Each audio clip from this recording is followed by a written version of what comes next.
দিল্লিতে দেওয়াল চাপা পড়ে 4 জনের মর্মান্তিক মৃত্যু। দেহ ফিরতেই শোকের আবহ নওদার গঙ্গাধারী জোরতলায়। দিল্লিতে জীবিকার সন্ধানে গিয়ে মর্মান্তিক দুর্ঘটনায় প্রাণ হারালেন একই পরিবারের 4 জন। মৃতরা হলেন মুর্শিদাবাদের নওদা থানার গঙ্গাধারী জোরতলা গ্রামের বাসিন্দা রবিউল শেখ ও তার মেয়ে রুকসুনা খাতুন। মৃত রবিউল শেখের ভাইয়ের স্ত্রী রুবিনা বিবি ও তার মেয়ে হাসিনা খাতুন।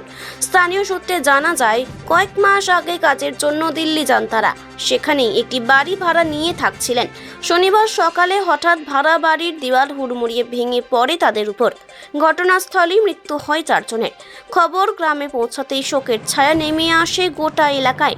দুর্ঘটনার 2 দিন পর সোমবার সকালে 4 জনের মরদেহ গ্রামে এসে পৌঁছাতেই কান্নায় ভেঙে পড়েন পরিবার পরিজন ও আত্মীয় স্বজনেরা। শোকাহত গ্রামবাসীর চোখে জল। শেষবারের মতন প্রিয়জনদের দেখতে ভিড় জমে গঙ্গাধারী জোরতলায়। ঘটনাস্থলে উপস্থিত ছিলেন নওদা ব্লকের বিডিও দেবাশিস সরকার, পঞ্চায়েত সমিতির সভাপতি শহীদুল ইসলাম মণ্ডল, স্থানীয় পঞ্চায়েত প্রতিনিধিরা ও পুলিশ প্রশাসনের আধিকারিকরা। পাশাপাশি আশেপাশের গ্রামের হাজার হাজার মানুষও ভিড় করেন এই মর্মান্তিক দৃশ্যের সাক্ষী হতে। গ্রামে এখন এক গভীর শোকের আবহ। সবাই এক সুরে বলছেন, এমন করুণ দৃশ্য আগে দেখেননি। মুর্শিদাবাদ লোকসভা কেন্দ্রের সাংসদ আবু তাহের খানের প্রচেষ্টায় ময়নাতদন্ত করিয়ে মৃতদেহ বাড়ি ফিরল। ব্লকের বিডিও তিনি জানান, প্রশাসন সবসময় তাদের পাশে আছে। আমার ভাইয়েরা বসেছিল সকাল বেলায় উঠে, আমার বড় ভাবি বাইরে যাহা বেরিয়েছে, আর অমনি দেওয়াল ভেঙে পড়েছে। আর আমার ছোট ভাই কোন রকম বেঁচে ছিল, আর বড় ভাই বলছে ছোট ভাইকে, তাড়াতাড়ি ভাই আমাকে বাঁচা। ভাবি বুঝে ভাই বাঁচা, সবাই বুঝে বাঁচা, কে কাকে বাঁচাবে? আমাদের ভাই কিভাবে শুনেছে আমাদেরকে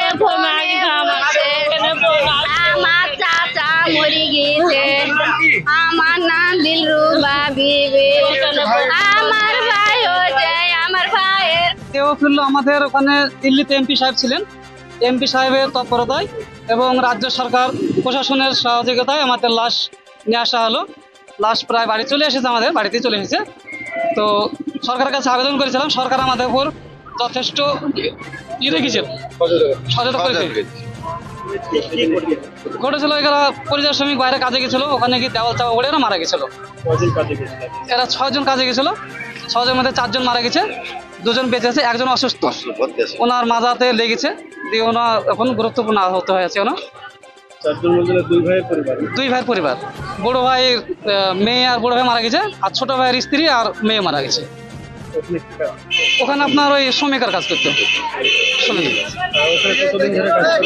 ওখানে ছোট থেকে বাচ্চা দিয়ে কাজ করে, আপনার 5-7 বছর বয়স থেকে কাজ করে। ওখানে গরিব মানুষ যাওয়া আসে কাজ করে, মাঝে মাঝে যায় আসে থাকে, ওখানে 1 বছর থাকে, বাড়ি এসে 2 মাস থাকে, এবার আসা জায়গার কাজ করে। আমাদের ভাই হচ্ছে এ নিয়ে চাইছি সরকারের কাছে, যাতে আমাদেরকে গরিব মানুষকে সরকার যদি কোনো একটা সহযোগিতা করে, যাতে বাইরে রাজ্যে না যেতে হয়। এই বাইরে রাজ্যে যে আমাদের অনেক, আজ আমার বলে না, অনেক গ্রামের মানুষ গিয়ে প্রায় মারা যাচ্ছে, নির্যাতন হচ্ছে, মার খাচ্ছে মানুষের হাতে, খুব কষ্ট হয়েছে। তার জন্য সরকারের কাছে আবেদন করছি আমি, যে সরকার যেন আমাদের এই শ্রমিকগুলোকে নিজের জায়গায় যেন কাজ দেয়, রাজ্যে কাজ দেয়। এগুলো আমার বক্তব্য শেষ করব। আমার নাম শাব্দুল শেখ, আমি একজন পাড়ার সেবক। ওনাদের মারা যাওয়ার পরে আমাদের এখানকার যারা এমপি সাহেব আছেন তারা ওখানে একদম, যেহেতু দিল্লিতেই ছিলেন, ওনাদের তত্ত্বাবধানে পোস্টমর্টেম গতকাল হয়ে গেছে। এবং তারপরে আমাদের ওখানে রেসিডেন্ট কমিশনার থেকে যা অফিস আছে সেখানকার কন্ট্যাক্ট করা হয়েছে, এবং রাজ্য সরকারের আমাদের সর্বোচ্চ স্তর থেকে একদম যা নির্দেশ ছিল, যেরকম কোঅর্ডিনেশন ছিল, সেই মতো আমাদেরকে যা নির্দেশ দেওয়া হয়েছিল ডিএম স্যার এবং এইচডিও স্যারের তরফ থেকে, যে আমাদের এখান থেকে লোক যাবে এটা কলকাতা এয়ারপোর্ট থেকে তাদেরকে ওখানে অ্যাম্বুলেন্সের ব্যবস্থা করা হয়েছিল। এবং আমাদের যারা প্রতিনিধি আছে তারা যারা ওখান থেকে বডি কফিনে পুড়ে যারা সংস্থাগুলো পাঠিয়েছিল, সবার সঙ্গে কোঅর্ডিনেশন করে গত রাত্রিতে 2টো ট্রিপে এসেছে। একটা রাত্রি 11:30টার দিকে একটা প্লেন থেকে দুজনের বডি নিয়ে কফিন আনা হয়েছে, আর তারপরে আবার ভোর 4:30 বা 5টার সময় আর একটা প্লেনে আরও 2 জনের আনা হয়েছে। সকলকে নিয়ে এই চারজনের মৃতদেহের যে কফিন আছে সেই কফিনগুলোকে নিয়ে সকাল 6টার দিকে তারা রওনা দিয়েছে, দিয়ে এখন আপাতত পৌঁছেছে। একটা মর্মান্তিক ঘটনা, ওটা একটা দুটো পরিবারের মোটামুটি সবই শেষ হয়ে গেল। প্রশাসন সবসময় পাশে ছিল, আছে এবং থাকবে। ওনাদের আপাতত সবচেয়ে প্রায়োরিটি যেটা ছিল ওনাদের, যে দেহটাকে ওনাদের বাড়িতে পৌঁছে দেওয়ার বন্দোবস্ত করা।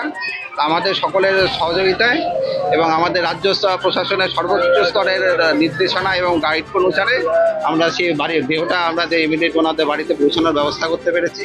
তারপরে ওনাদের যা রীতি আছে সে অনুসারে ওনারা করবেন এবং প্রশাসন সবসময় ওনাদের পাশে ছিল, আছে এবং থাকবে। না, আপাতত প্রায়োরিটি তো হচ্ছে যে ওনাদের যে দাহ সৎকার যেটা করা আছে সেটা তো ওনারা করবেন। তারপরে আমাদের থেকে যেরকম চাইবেন এবং আমাদের থেকে উচ্চ আধিকারিকরা যেরকম বলবেন সরকারি নিয়মকানুন অনুসারে ওনাদের কি দেওয়া যেতে পারে, যা নির্দেশ আছে আমরা অবশ্যই সেটা পালন করব। বেশিরভাগই পরিযায়ী শ্রমিকরা বাইরে যাচ্ছে এবং দুর্ঘটনায় ঘটছে।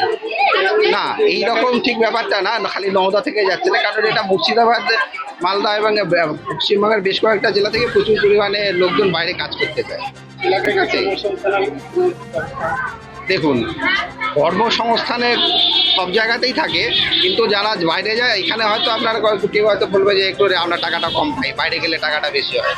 এবার বাইরে টাকার খোঁজে হয়তো তারা যান না, কিন্তু আমাদের এখানে কর্মসংস্থান নেই এরকম তো না। আমাদের এখানে কর্মসংস্থান আছে, আমাদের মুখ্যমন্ত্রী কর্মশ্রী পোর্টাল আছে, কর্মশ্রী করার কাজ করা পাওয়া যায়। তাছাড়া তো অন্য কাজগুলোতে আমাদের সারাক্ষণই চলছে, বিভিন্ন স্কিমের কাজগুলো চলছে। আমরা ঠিকাদারকেও বলে থাকি যে তারা লোকাল লোককে, যেটা নন স্কিম যেটা, সেইটাতে তারা লোকাল লোককে তারা ইনভলভ করবেন, সে কাজগুলো আছে। কিন্তু যেটা বললাম, কোনো জায়গায় তাদের মনে হয় যে ওখানে বাইরে গেলে পরে টাকাটা বেশি পাওয়া যাবে, সেই জন্য তো অবশ্যই পরিযায়ী